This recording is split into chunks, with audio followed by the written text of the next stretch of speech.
Thank you, thank you. Please be seated. Please be seated. So I'm already thinking that by the time this evening is over, I'll be dizzy. Because I don't know where the front is. I don't know where the back is. So I'm just going to keep going like this. So if I fall, I'm an old man. So if I fall over from dizziness, it's not a devil. I'm just dizzy. So don't have to cast anything out of me. It's just I fell over from dizziness. It is an honor and a joy to be here with you. I've heard so much about this present place. I have been on your website, studied about you, seen the pictures, and you are doing an amazing work here in this part of the kingdom of God. And so give yourselves a hand for that. And everybody's been saying the same thing about Pastor Tony. Everyone says the same sentence. It's crazy, but everyone, when I say everyone, at least a dozen people. Everyone says the same sentence. They say, once you meet him, you'll never forget him. Is that true? Yes. Thank God for Pastor Tony.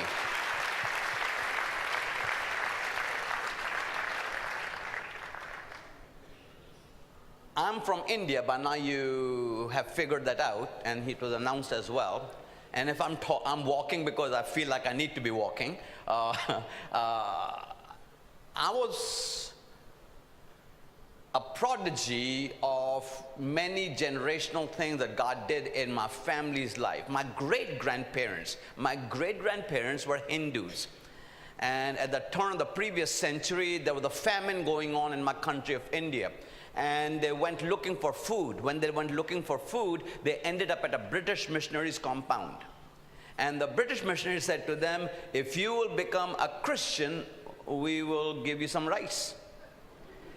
You know, when you're dying, it really doesn't matter. So they said, we're Christians. And so they got a bowl of rice. Into that family was born my grandparents. My grandfather became a woodcutter for them so they could have a fire and to cook and so on and so forth. And my grandmother became a cook for them. Into that family was born my father, Benjamin Matthew Chand. At the age of 32, unmarried, single, unbeliever, non-Christian, he's coming home from work. As he's coming from work, he saw two ladies on a street corner with tambourines singing the old song of the church, there is power, power, wonder-working power in the blood of the Lamb. Well, he stopped in to take in the show. He was single, not married, so he had no wife to report to. Some things are true, doesn't matter where you go. And he just stopped there to see what these ladies were doing. So these ladies sang a little bit, they testified a little bit, they preached a little bit, they prayed a little bit, then they gave an altar call on the street corner. And it was on the street corner that the Holy Spirit reached out and touched my father's heart. And he gave his life to the Lord. After the little street meeting was over on the street corner, when the open air out there, then when it was over, the two ladies invited my dad to come to their home the next evening for what they called a prayer meeting. So he went to their home the next evening. So the two ladies, now there are three of them, the two ladies and my father, and they look at him and say, Brother Chand, you are now our pastor. He said to them, you don't understand. I've never been to church in my life. I don't even own a Bible. They said to him, well, the Lord sent us here from another city. And we told the Lord that the first man who gets saved in our ministry is going to be our pastor. My dad started pastoring that church, died on January the 1st, 1991, after pastoring the same church for 49 years and starting dozens of other churches all over North India.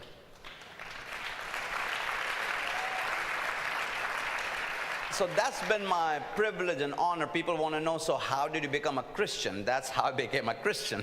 Bowl of rice. Because if they had not given them a bowl of rice, if my great-grandparents had died, I would not be here today. So thank God for that. I went to the United States of America at the age of 20, and went to Beulah Heights University, beulah.edu, and while over there, they gave me a job. They gave me a job to be their janitor. So I was a custodial guy. I was clean toilets and paint sidewalks and cut the grass. And then they also asked me to be their breakfast cook. So I would get up every morning at 4 o'clock and cook eggs and sausage and bacon and potatoes and everything that the Americans eat for breakfast. And then they asked me to be the dishwasher as well. So I was their janitor, breakfast cook, and dishwasher. That is what my life was from 1973 to 1977. At that time, they did not know and I did not know that God had plans for my life. And what they did not know and I did not know was that in 1989, I would return to the same university, but this time I would come back as their president.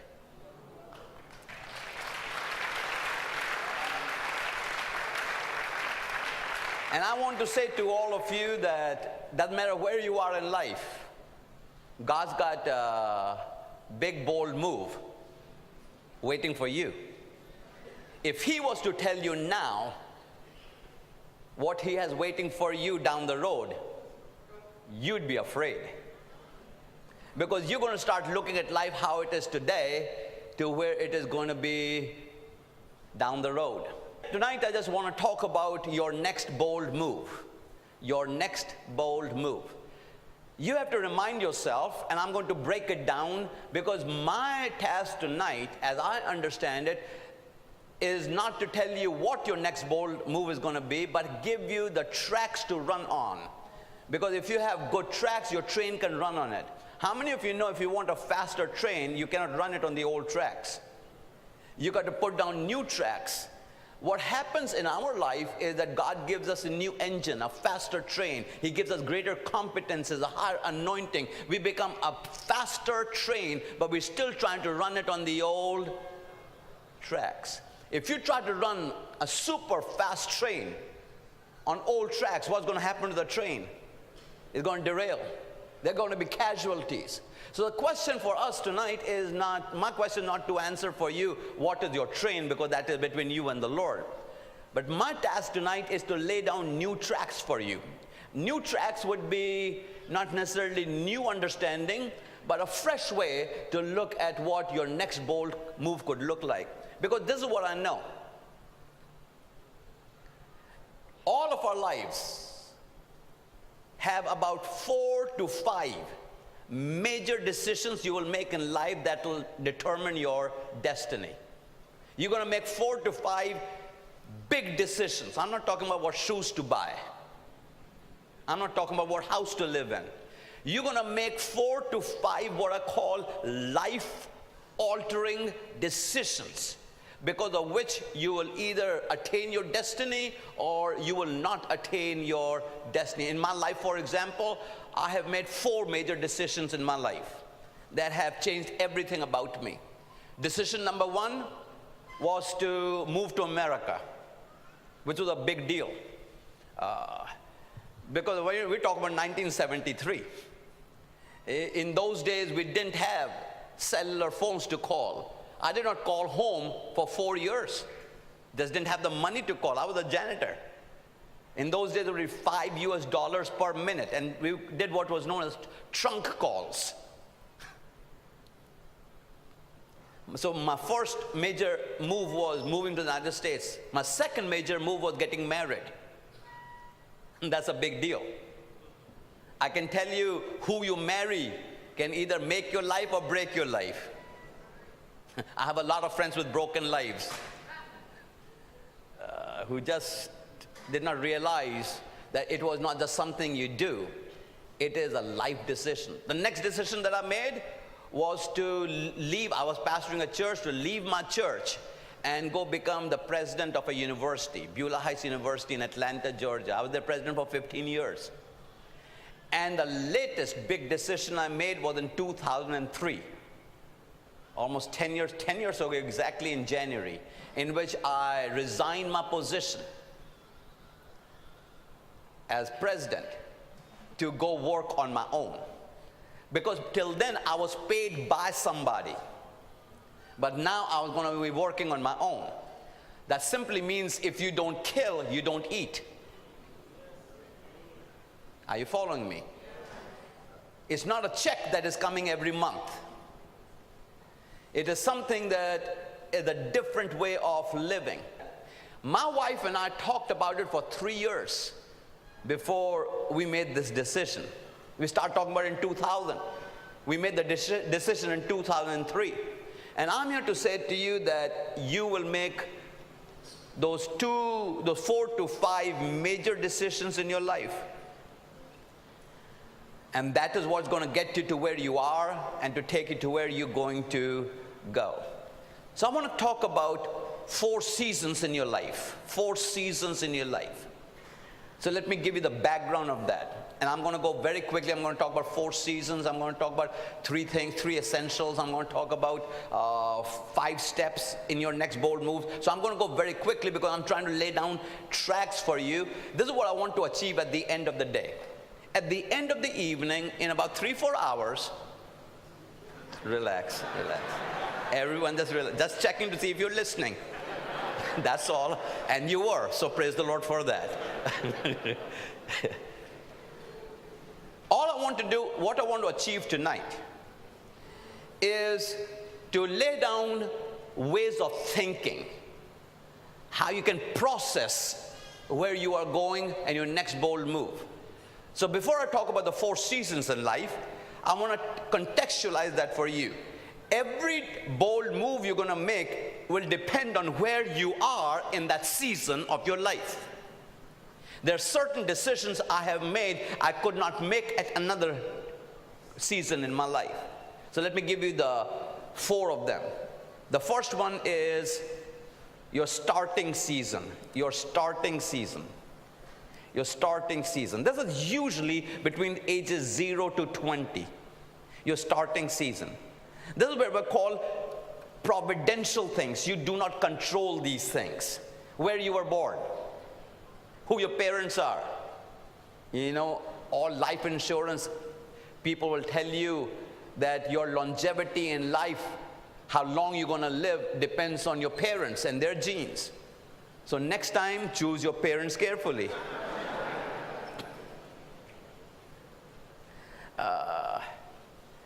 There are providential things in life as to the gender, whether you're born a male or a female. The providential things in life as to what language you speak, what your accent is, what color you are. The providential things in life as to what country you are born in. These are the starting things that none of us control. So there are no big, bold moves to be made over here. This is just handed to you. This is who you are, and you're going to do the best with who you are. So, being born in India, how did I end up in America and doing what I do? I travel all the globe right now. How do I do that? It is because of the things I'm going to talk about tonight. So the first season is just relax, enjoy, this is it. There's a second season. It's called your searching season. Your searching season. So the first one was what? Your starting season. The second one is your searching season. Your searching season is usually between the ages of 20 and 40. Usually between the ages of 20 and 40 in your searching season. In this, you are completing your education. In your searching season, you are getting married and you're having a family. This is when you're having babies and you're raising a family. In your searching season, you're finding a job, you're finding a career, you are finding what is it that you really want to do in your life. In your searching season, you're developing your competencies and your skills. That's what you're doing in your searching season, usually between the age of 20 and 40. Now, please don't hold me to that. It could be 15 and 35, but it's a way of understanding. The third season in your life is your success season. Your success season, usually between the ages of 40 and 50 plus. Your success season. Now, let me define success for you. Success is not more money. It could be, but it's not more money. Can I tell you what success is in life? Having peace of mind. Being able to go to sleep without a bunch of pills. Success in life is enjoying good health. Success in life is that your children grow up and love Jesus. Success in life is that you have a happy home. Success in life is that you're not worried about your provision, but you have margin in your life. Some of the most successful people never drive a car, live in large houses, but they go to sleep at night feeling good.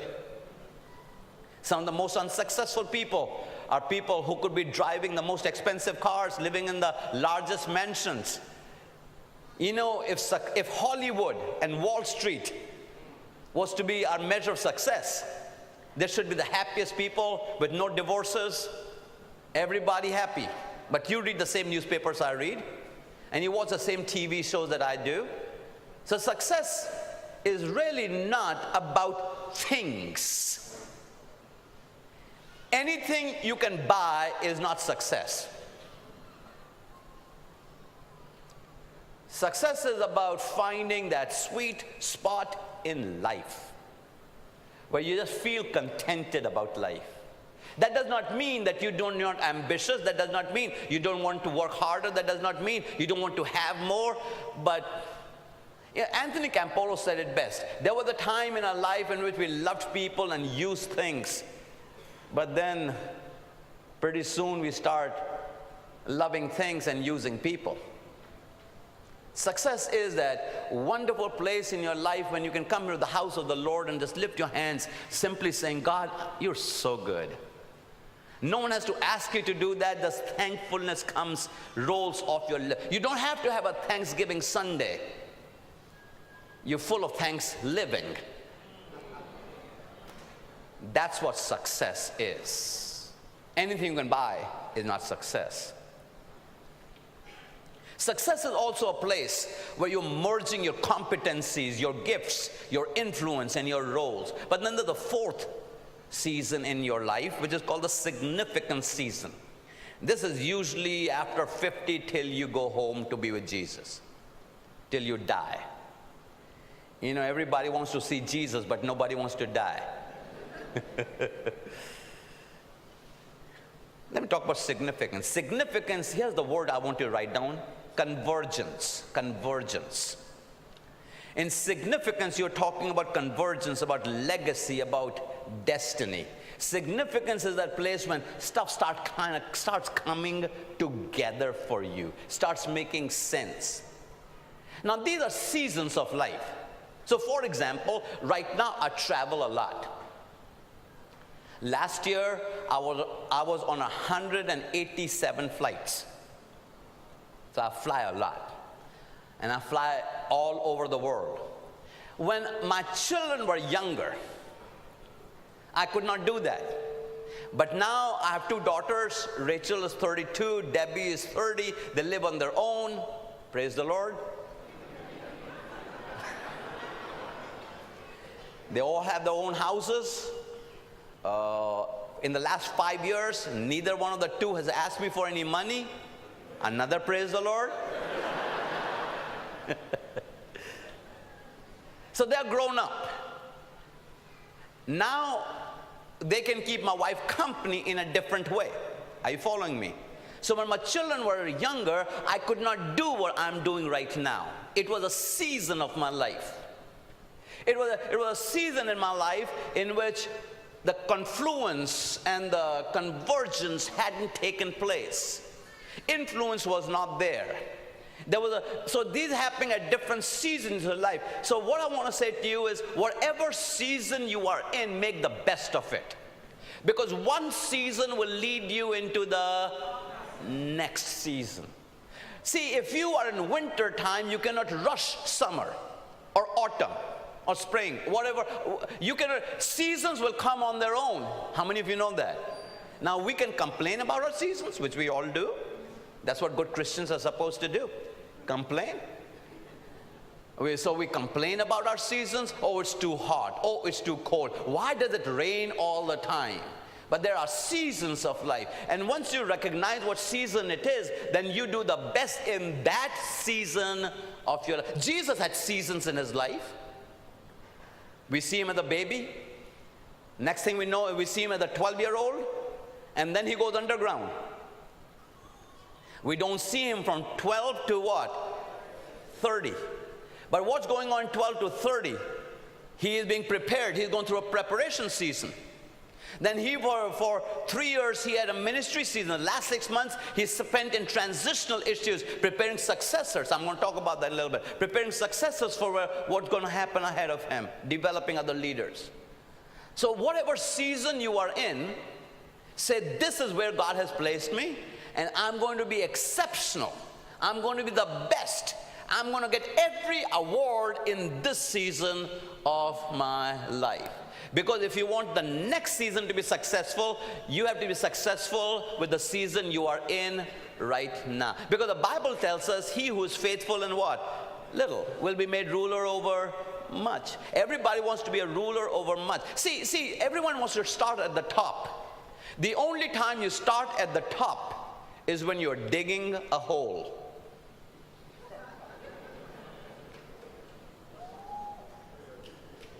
Otherwise, you're going to start at the bottom. You need to tweet that.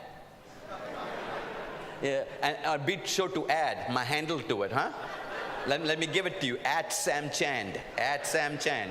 Yes, go ahead and tweet that. So that people who are not here can at least get that word. Seasons.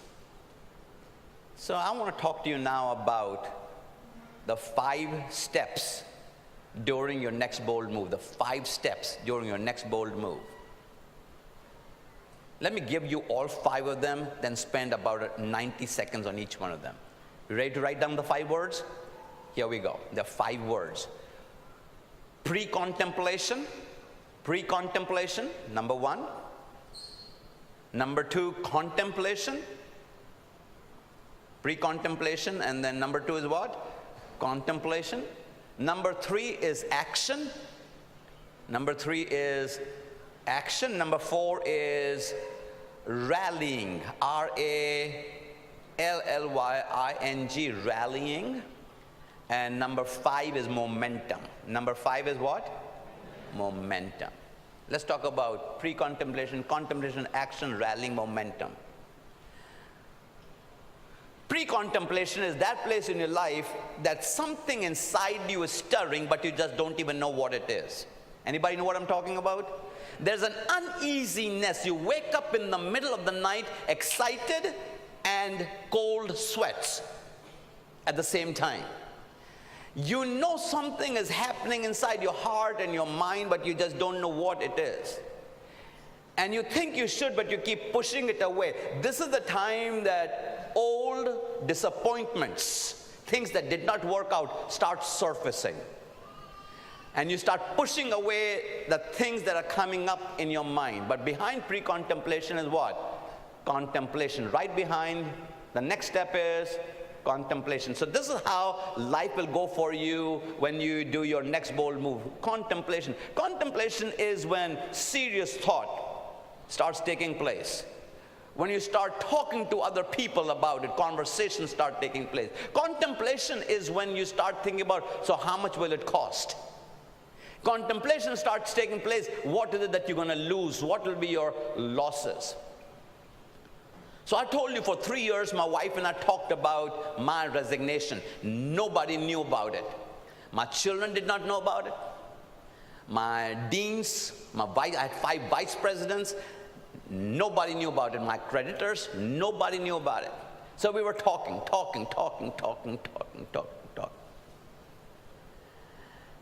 And after a while, there was nothing else to talk about. My wife and I talked about it for 3 years. It was like eating chicken without your dentures. You just gum it to death. It was Easter of 2003. I had just spoken at a church in a town called Columbus, Georgia. Easter. We were driving back on the highway. And guess what my wife and I were talking about again? Same thing. But nobody else knew about it. Nobody knew about it. God knew, but nobody else knew about it. My wife was driving next to me, and all of a sudden she said 4 words that changed my life. She says to me, let's go for it. Let's go for it. It's like pull the trigger. Let's make this happen. Bam, right then the decision was made in the car. I'm going to resign my position. I always travel with something to write with. And it was in that car, as I was driving and she was riding, I dictated my resignation to her. It was in that car that we decided who we're going to talk to in person and when, who we're going to talk to on the phone, and a strategy started taking place, because that's number 3 on your list. What's number 3? It is what? Action. So it started the pre-contemplation. God is up to something in my life. So this is what started happening in my life. I started traveling, started writing books. I've written 11 books. I started traveling all over the world, speaking on leadership. And then I started feeling this pull on my life. Now, what had happened at the university in the meantime, to make the situation worse, was that my 5 vice presidents were marvelous. They were wonderful. So I really didn't have to do anything. About 2 times a week, I would show up. Hello. Good job. Good job. Good job. Keep doing it. All right. All right. Yeah, I heard about that. Very good. Yeah, I'll talk to you next week about that. Yeah, very good. That's what I did.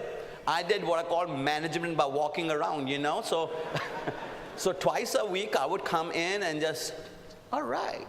I might have a meeting or 2 so people would think I'm doing something. But I had really nothing to do. I had nothing to do. I'd show up at staff meetings and wave at everybody, say about 10 minutes, and then leave and let the vice presidents are going to take care of it from here on. And so that is how my life was. So it was a very easy life. On top of that, I was making more money than I'd ever dreamed I would make. So I'm speaking on large platforms. Other people are running the business. I'm making more money. What's wrong with this picture? So when I heard the Lord for the first time say to me, resign your job, I said, get thee behind me. Because how many of you know once you resign your job, they stop paying you? No job, no pay. Action. Sooner or later, you will come to that place in which you will have to take action. You can pray about it, you can fast about it, you can talk about it, but sooner or later, before you die. So why do you want to die a woulda, coulda, shoulda life, when you could have pulled the trigger? But because I can tell you, I remember the first time we told our daughters. It was Mother's Day, May of 2003, Mother's Day. So we went out to the club to have lunch over there. So it was an intimate family setting in a very nice setting. And so I looked at my daughters, Rachel and Debbie, and I said to them, I have something very important to tell you all. I am resigning from the university. Debbie, my younger one, she's always the one who speaks up. Her first words out of her mouth were, so we're going to be poor again? Yeah. Action. Some of you have been through pre-contemplation, you've been through contemplation, and now it is time for some action. I was in Omaha, Nebraska, before I resigned. Omaha, Nebraska. And I was in Omaha, Nebraska. They have a part of the city is called Old Town. Old Town has still got cobblestone streets and little quaint shops. So I went into this one shop. Whenever I'm traveling, sometimes I like to buy my wife cards from different places just so that she will know I love her and those kind of things. There's nothing inside the card, just a card. I went into this one shop. It was a shop about the size of this area here, and it was a specialty shop in which there were cards in there written by original artists. So the card was painted by an original artist. An original artist wrote the words inside it, and they signed their name to it.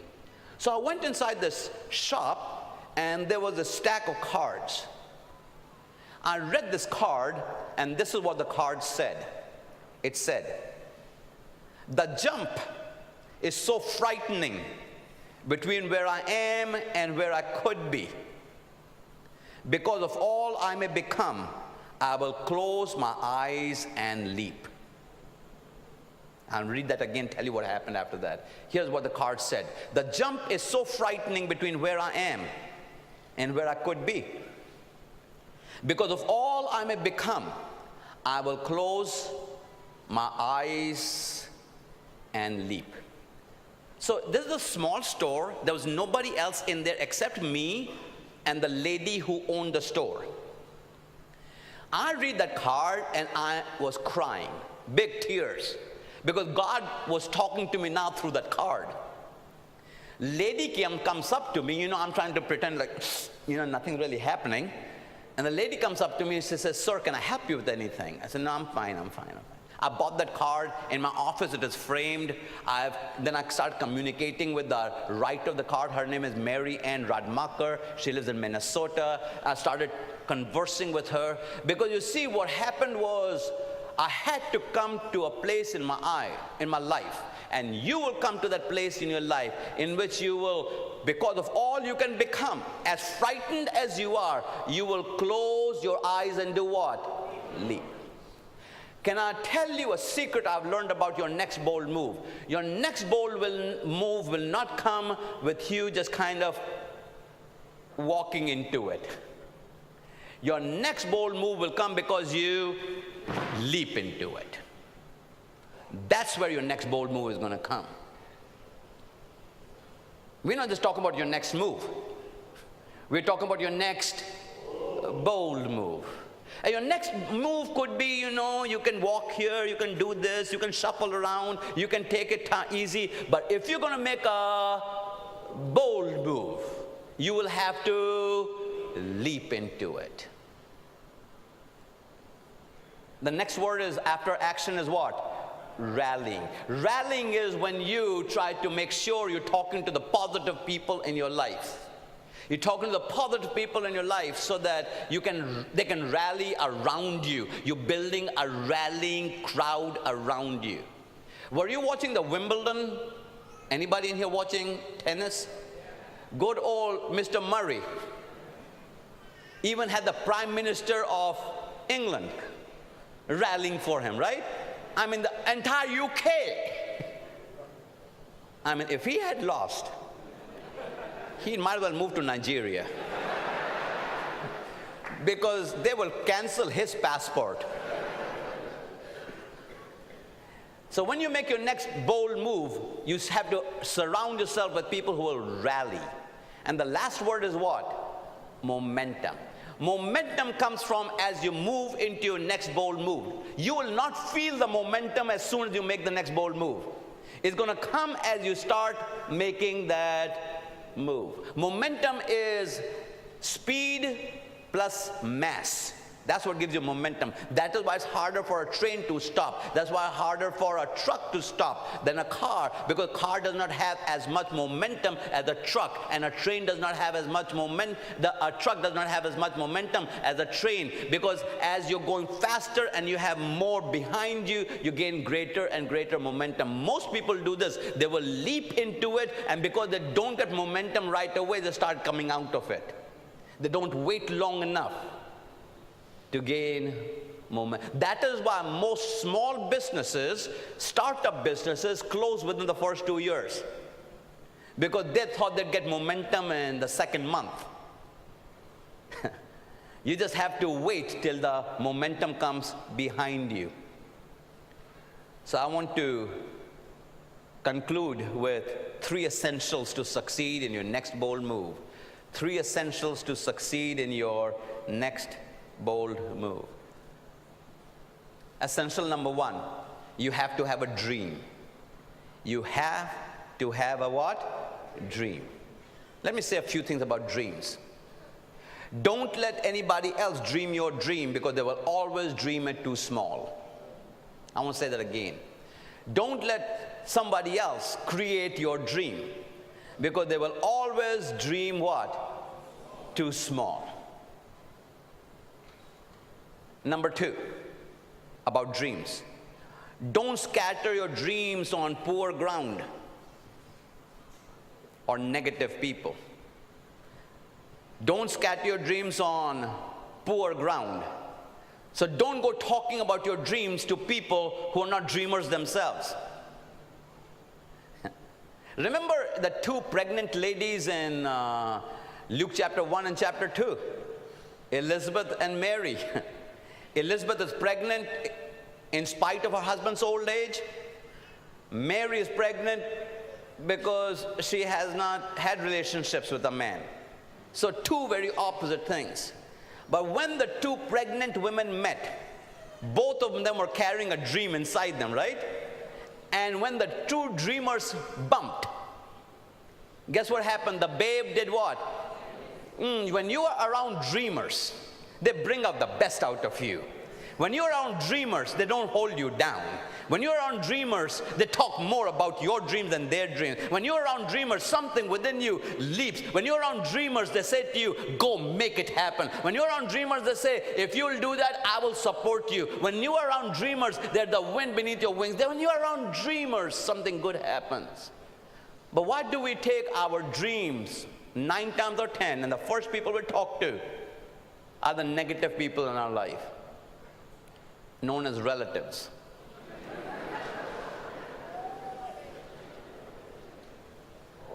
Listen, relatives want you to keep it safe. They don't want their daughter to be married to an unemployed man who has got a dream. Where the dream going to feed my grandbabies? You know, if you don't know who the negative people are in your life, if you don't have the gift of discernment, you should get you the gift of suspicion. But some of us can't even get the gift of suspicion. So the Lord has been working very, very hard, very, very hard. The Lord has been working very, very hard. Now when someone calls you, their name pops up. We call it what? Caller. There's some people you have no business getting their phone call. But some of you can't even read. So he has color coded it. A red button and a green button. Since you don't have discernment, don't have suspicion, and you can't read, God has made it very easy for you. Red, red, red, red, red, red, red, red, red, red, red, red, red, red, red.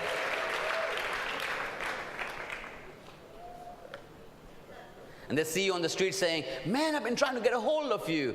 Yeah, man, life's been crazy, crazy, crazy. Yes, life's been crazy. You don't scatter your dream in front of negative people. The third thing I want you to know about dreams is, don't share your dream too soon. Don't share your dream too soon. Let it marinate. Let it churn. C-H-U-R-N. Let it do what? Churn. Let it just stay there for a while. Let it pickle for a while.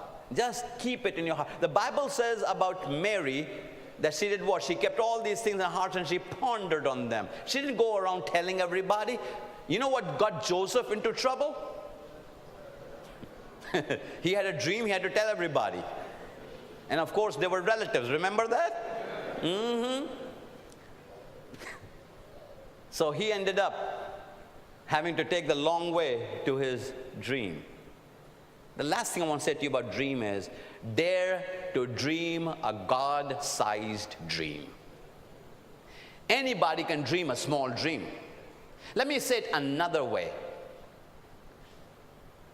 Dream a dream in which you don't have enough resources to finance your dream. Because if you can finance your dream, it's not a dream. A dream is something that you do when you don't have what it takes to make it happen. Dream a God-sized dream.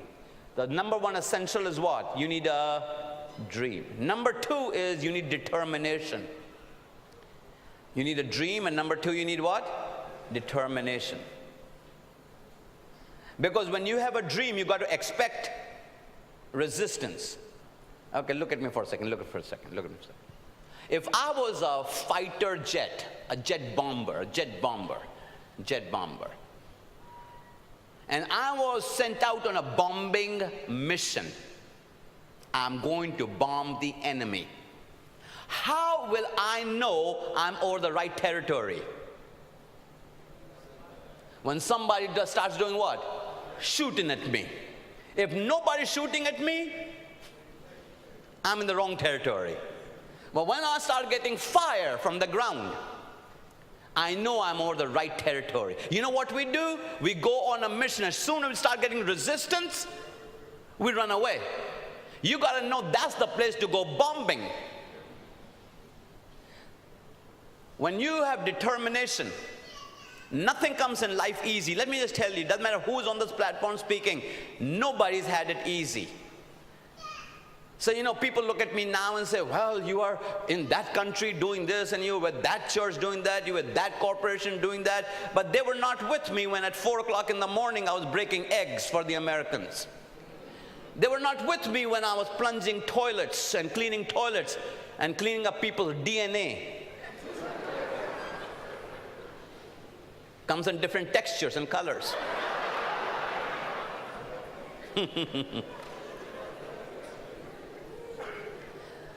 And they were not with me when everybody else was doing their thing and I was washing dishes.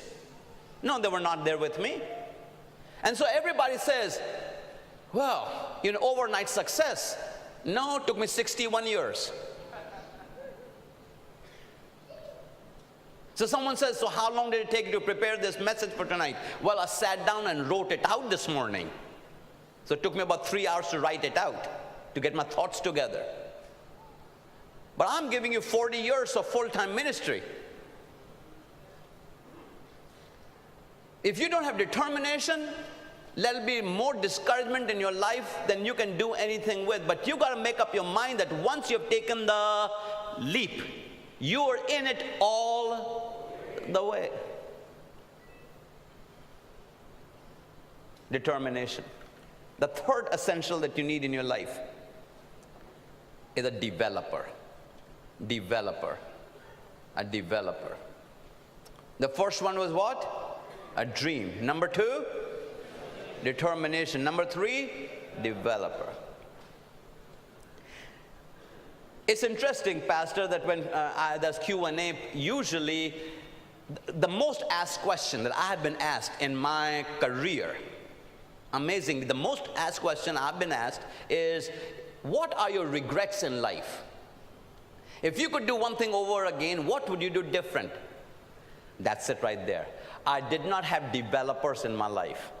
I did not have mentors in my life. I did not have coaches in my life. I did not have people who were speaking to my life. In those days, I did not know you could have people like that because nobody talked about it. In fact, in those days, if you shared your weakness with somebody, they would blacklist you. And there would be no room for advancement for you in your life. Developer. Because you see, a developer does three things for you. A developer is committed to three things: a person, a process, and a purpose. A developer is committed to three things. Number one is what? A person. Number two is a process. And number three is a purpose. They are committed to you as a person. They're committed to the process that you're going to go through and the purpose that God has placed, the destiny that He's placed in your life. Because a good developer will give you roots to go deep and wings to go high. A good developer may not get the limelight. When you see a wonderful tree, you look at the branches and the flowers and the fruit, When was the last time you said, that tree is so good because of its roots? When was the last time you admired roots? When was the last time you walked into a nice house or a nice hotel, nice building, and thought about the foundation? So a developer will give you roots to go deep and wings to go high. That's what a developer does.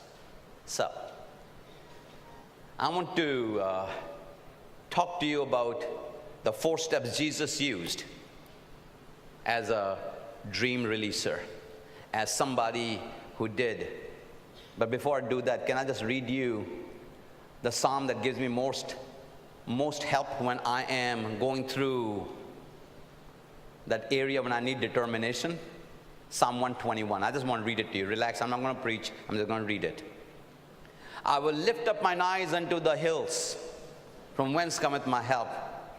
My help cometh from the Lord, which made heaven and earth. He will not suffer my foot to be moved. He that keepeth thee will not slumber. Behold, he that keepeth Israel shall neither slumber nor sleep.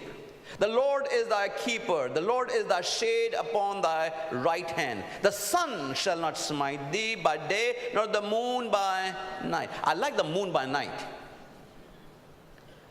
You know, people get stuck by moon are called lunar.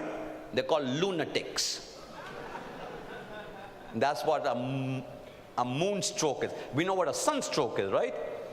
But a moon stroke is when people think you're crazy. I want you to know, when you take a leap, some people are going to think you are crazy. He goes on to say, the Lord shall preserve thee from all evil, and he shall preserve thy soul. The Lord shall preserve thy going out and thy coming in from this time forth, for how long? Forevermore. So when I go through those periods in my life, which I do, listen, nobody is absolved from it. We who get on platforms, we put on a happy face, and we tell you, but we might be struggling with the same thing in our own lives. But you need to know that the Lord is going to be your keeper when you take the leap. So Jesus took 2 major leaps in his life. Well, he took a number of them, but 2 major leaps. Number one is when he left heaven to come to earth. Leap number 2 was when he left the earth to go back to heaven, in which he did this development of leadership. Because you see, that is how he was able to take the leap, when he was able to create scalability and sustainability. If you're a business person here, you got to think about scalability, you got to think about sustainability. But he did 4 things, and I want you to watch me for a minute. You can write it down in just a minute. You can write it down in just a minute. Jesus, disciples. Jesus, disciples.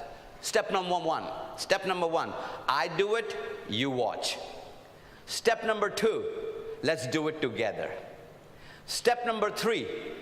You do it and I watch. Step number 4. I'm out of here. Okay? Let's do that. Step number 1 is what? I do it and you watch. Step number 2. Let's do it together. Step number 3, you do it, I watch. Step number 4, I'm out of here. So before you can take your next bold move, that's the tracks that Jesus created. Are you seeing that? He did 3 things. He did 3 things that we need to do, no matter what facet of life we are in. We discover, develop, deploy. Discover, develop, deploy. Discover, develop, deploy. Discover, develop, deploy. Discover, deploy. Has this made sense to you? Can you use this? What I've tried to offer you are tracks, because under my first point I talked to you about seasons of life. So now you know which season of life you're in. You're going to do the best with that season. Then I talked to you about the 5 steps, all the way from pre-contemplation to momentum. And then I talked about the 3 essentials. Let me give you a test and see if you remember that. The 3 essentials are what? You need a dream, you need determination, and you need a developer. And then Jesus taught us 4 ways to take the major leap. The first one was what? I do it. Step number 2. Step number 3. Step number 4. And that's what I want to do right now. I'm out of here.